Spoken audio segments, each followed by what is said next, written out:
Bonjour les élèves, voici un exercice qu'il faut savoir réaliser sans trop de difficultés. Il y a plusieurs méthodes pour répondre aux deux questions, en particulier à la deuxième. Donc je vous laisse le traiter, puis on se retrouve pour la correction. Alors, nous avons ici un triangle qui est rectangle. On connaît la longueur du côté FE et nous connaissons la valeur de l'angle DEF. Calculer la valeur de la distance DE, c'est donc ici l'hypoténuse dans notre triangle. Alors on connaît le côté adjacent à l'angle, on connaît l'hypoténuse, naturellement on va avoir envie d'utiliser le cosinus. Vous précisez, vous rappelez bien que vous avez un triangle rectangle, sinon votre formule vous ne pouvez pas l'utiliser, et il est nécessaire d'avoir un triangle rectangle. Et donc le cosinus de l'angle DEF est égal au côté adjacent, qui est ici le côté FE, sur l'hypoténuse. On va remplacer par ce que l'on connaît. On sait donc que le cosinus de 41 degrés est égal à 8 sur DE. Alors on se retrouve maintenant à devoir résoudre cette équation, notre inconnu étant au dénominateur ici. Pour résoudre cela, on a la possibilité de faire le produit en croix, DE quand vous avez l'égalité de deux fractions, A sur B égale C sur D, alors A fois D égale B fois C, c'est ce que j'ai fait ici, donc j'ai multiplié DE par le cosinus de 41, et 8 fois 1 égale 8. Donc nous avons cette égalité, moi je veux seulement DE, je vais donc diviser par cosinus de 41 degrés de chaque côté.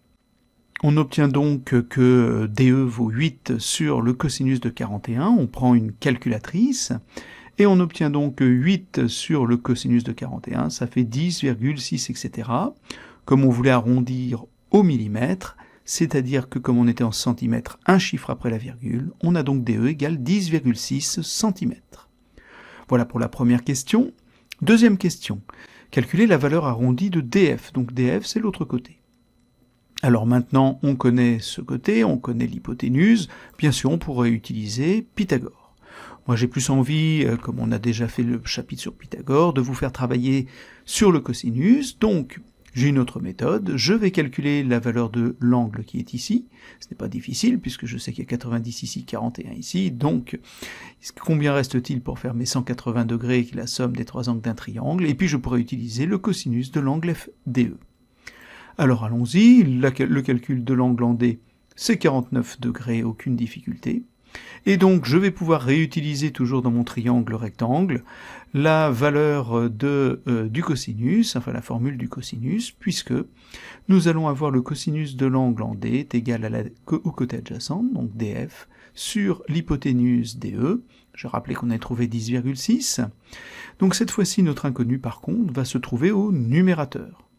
Pas grave, je peux toujours utiliser le produit en croix, et donc on a DF fois 1, qui est égal à 10,6 fois le cosinus de 49 degrés.